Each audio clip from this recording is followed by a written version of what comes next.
Tempo rei, ó tempo rei, ó tempo rei. Na literatura, assim como na maioria das atividades humanas, o tempo e a prática e o treino levam à perfeição da expressão artística. Podemos até citar o poeta inglês William Blake, por que não? O caminho do excesso leva ao palácio da sabedoria. Mas e quando, na publicação do primeiro romance, o escritor ou escritora já chegam arrasando? No vídeo de hoje eu vou falar sobre 5 livros que chegaram arrepiando. Vale lembrar que eu vou falar sobre os primeiros romances publicados por esses escritores e escritoras, e não necessariamente os primeiros livros publicados.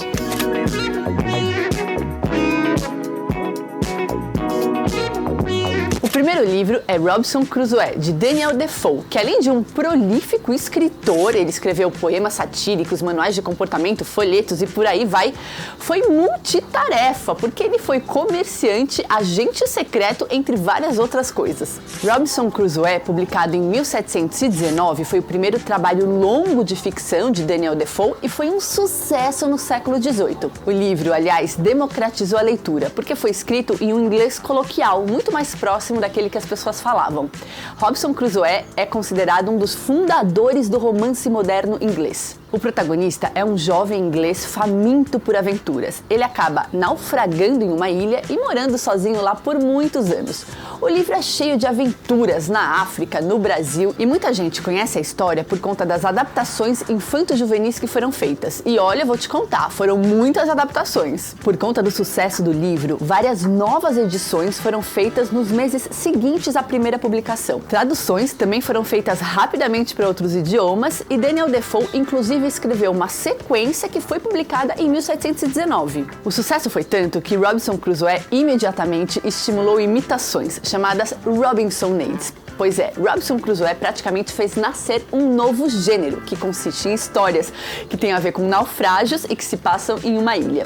E o sucesso continua até hoje, porque recentemente eu li esse livro pro meu filho Raul, de 5 anos, e ele amou. Mas antes de continuar, não se esquece de se inscrever no canal, ativar o sininho de notificação para saber quando tem vídeo novo e também dar aquele joinha VaptVupt que ajuda muito a gente. Também quero te convidar para seguir o Instagram da Antofágica e o meu pessoal Liv Piccolo, onde eu sempre compartilho conteúdo. Na Londres do início do século XIX, um pequeno grupo de ricos intelectuais funda um clube com um objetivo bem específico. Através de viagens de pesquisa, eles querem coletar dados para descobrir os hábitos de diversos sujeitos na capital inglesa e nos seus arredores. Eu estou falando do livro As Aventuras do Sr. Pickwick, de Charles Dickens. Só que realizar todas essas pesquisas é bem mais complexo do que os integrantes desse tal grupo pensam em um primeiro momento, e várias situações bem engraçadas acabam acontecendo. Por meio de aventuras e peripécias mirabolantes, Dickens faz um retrato da sua época e uma crítica ao espírito científico do século XIX. Antes de virar um escritor de sucesso no século XIX, Charles Dickens teve uma vida cheia de dificuldades. Ele teve um pai que frequentemente se endividava, foi até preso e muitas vezes o pequeno Dickens precisou interromper os estudos. Aliás, a gente tem um vídeo aqui no canal falando só sobre a vida de Charles Dickens. Se você ainda não assistiu, agora é a hora. O link vai aparecer aqui em cima. As Aventuras do Sr. Pickwick foi publicado originalmente em 1836 e foi um sucesso. Dickens já era relativamente conhecido por conta das crônicas sagazes que ele escrevia nos jornais, e sua estreia como romancista foi com o pé direito. Os personagens do livro encarnam alguns estereótipos da sociedade inglesa, e a história se passa na capital e nos arredores dela. Através das aventuras dos tais integrantes do grupo, o leitor percorre uma série de cenários, dos mais luxuosos aos mais miseráveis. Salões de baile, caçadas em pântanos, as imundas ruas londrinas, prisões e por aí vai. O livro é uma super referência no gênero comédia de situação, e Dickens não economizou na ironia e no sarcasmo. Ainda na Inglaterra, uma década depois, em 1847, as pessoas ficaram enlouquecidas e muito curiosas, querendo saber quem era o autor por trás do pseudônimo Currer Bell. Isso porque o romance publicado por ele, Jane Eyre, fez o maior sucesso. Só que quem estava por trás do nome não era um autor, e sim uma autora, Charlotte Brontë, que antes de Jane Eyre havia publicado alguns poemas com suas irmãs Emily e Anne. O primeiro romance de Charlotte Brontë, publicado originalmente em 3 volumes, fez tanto sucesso, mas tanto sucesso que arrancou elogios, sabe de quem? Da Rainha Vitória. Pois é, entre outros comentários, ela disse que a escrita de Charlotte era poderosa e admirável. Mandou bem, hein, Charlotte? Não é todo dia que se ganha elogio da rainha. Eu sei, reis e rainhas hoje estão bem fora de moda, mas vale lembrar que Charlotte Brontë publicou na era vitoriana, então a rainha Vitória tinha muita importância. Um crítico chegou a dizer que o livro era o melhor da temporada. Já outros torceram o nariz e disseram que o conteúdo do livro era muito anticristão, um comentário bem corrente naquela época. Reinava o puritanismo e os valores morais rígidos. Jane Eyre é um romance que mistura gêneros. Ao mesmo tempo é uma autobiografia e um romance de formação. Ele conquistou muitos leitores e foi um livro inovador e revolucionário. A história do livro tem vários paralelos com a vida da própria autora, que conta a história da heroína Jane Eyre desde a sua infância. Os seus pais morrem e ela passa a ser criada por um tio. A esposa do tio, que já tinha filhos, começa a achar que o marido está dando um tratamento diferente para Jane Eyre. E por isso começa a tratar muito mal a menina. Jane Eyre sabe que não é bem-vinda e é submetida a castigos horríveis. A história vai acompanhar vários anos da vida da protagonista, inclusive o período em que ela trabalha como governanta e o seu casamento com o Sr. Rochester, cheio de questões e conflitos. Esse livro também é considerado um marco do gênero Bildungsroman. Eu sei, parece um palavrão e eu fiquei ridícula falando essa palavra, mas o significado é simples. Romance de formação, ou seja, histórias que acompanham vários anos na vida do personagem, da sua infância até o seu amadurecimento e a sua tomada de consciência sobre si mesmo e o mundo. Jane Eyre também tem vários elementos da literatura gótica, a ambientação, os edifícios, o mistério envolvendo a trama, composta por segredos do passado e acontecimentos trágicos que rodeiam os personagens. O livro faz sucesso até hoje e eu mal vejo a hora de ter o meu exemplar. Outra estreia que deu o que falar foi o da americana Harper Lee, com O Sol é para Todos, publicado em 1960, livro que instantaneamente se tornou um sucesso e hoje é considerado um clássico da literatura moderna norte-americana. O livro deu origem a um filme de 1962 que ganhou o Oscar de melhor roteiro adaptado.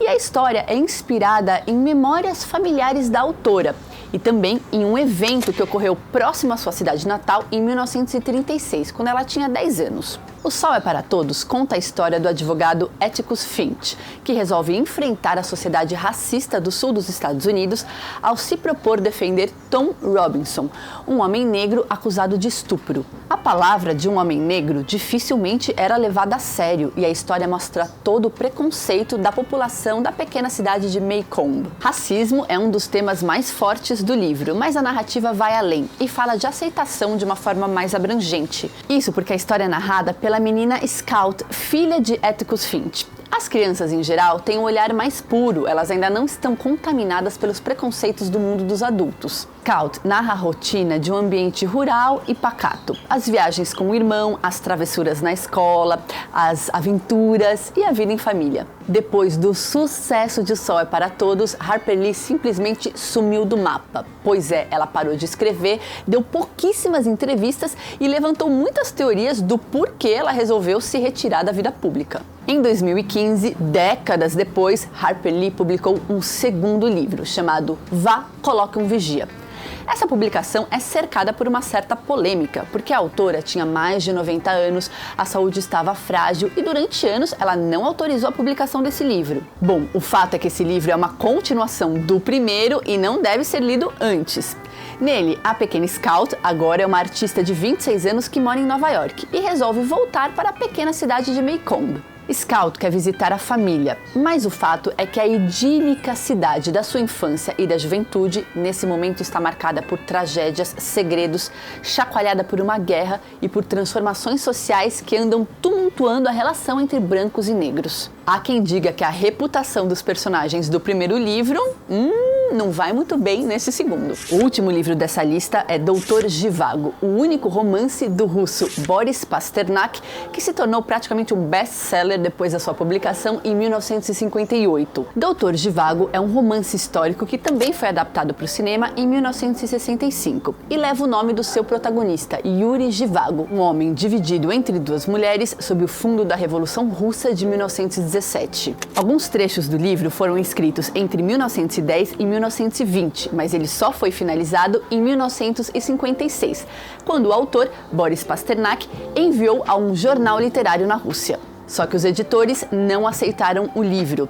Eles alegaram que ele rejeitava cânones do realismo socialista. Os censores soviéticos consideraram o livro antissoviético e ele não foi publicado na Rússia. Boris Pasternak decidiu então enviar o manuscrito em russo para alguns amigos no Ocidente. Em 1957, o editor italiano Gian Giacomo Feltrinelli publicou uma tradução em italiano. E o sucesso foi tanto que os direitos de tradução foram vendidos logo para vários idiomas. Aliás, o sucesso de público e crítica foi tamanho que Boris Pasternak ganhou o Prêmio Nobel de Literatura, que ele não pôde aceitar por conta da censura soviética. Esses são alguns dos autores e autoras que tiveram estreias sensacionais no gênero romance. E agora eu quero que você me conte aqui embaixo se já leu algum desses livros e o que você achou. Também pode deixar sugestão de temas para os próximos vídeos. E hoje eu tenho um recadinho a mais. O canal vai entrar em férias durante 2 semanas. Eu e o Diogo precisamos descansar um pouquinho. Então nas próximas 2 semanas não vai ter vídeo às quintas-feiras. Mas não se preocupem, porque depois a gente volta com mais vídeos, literatura, cinema e todos esses assuntos que a gente adora conversar. Um beijo e até lá!